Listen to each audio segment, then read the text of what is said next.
টেকসই বেড়িবাঁধ নির্মাণে পানি উন্নয়ন বোর্ডের আওতাধীন ১৫ নং পোর্টার সিসি ব্লকের কাজ ৬০% সম্পন্ন। সাতক্ষীরা জেলার শ্যামনগর উপজেলার গাবুরা ইউনিয়নের সরেজমিনে জানা যায়, টেকসই বেড়িবাঁধ নির্মাণে পানি উন্নয়ন বোর্ডের আওতাধীন ১৫ নম্বর পোর্টারের সিসি ব্লকের কাজ ৬০% সম্পন্ন হয়েছে।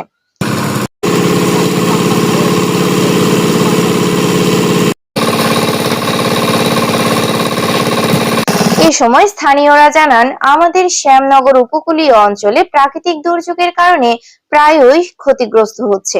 ভয়াবহ প্রাকৃতিক দুর্যোগে সম্পদের বিপুল পরিমাণে ক্ষতির পাশাপাশি মানুষের জীবনও কেড়ে নিচ্ছে। জলোচ্ছ্বাস থেকে রক্ষা পেতে উপকূলীয় এলাকায় সরকার বেড়িবাঁধ নির্মাণ করছে, এরপরও দুর্যোগের হাত থেকে রেহাই পাচ্ছে না উপকূলীয় মানুষ। টেকসই বেড়িবাঁধ নির্মাণ করা হলে প্রবল স্রোত এবং জলোচ্ছ্বাসের হাত থেকে কিছুটা হলেও রেহাই পাবে।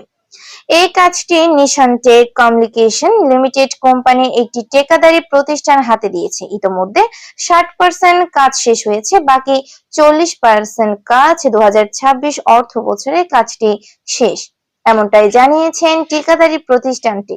এই কাজটির সর্বমোট বরাদ্দ হয়েছিল ২৩ কোটি টাকা।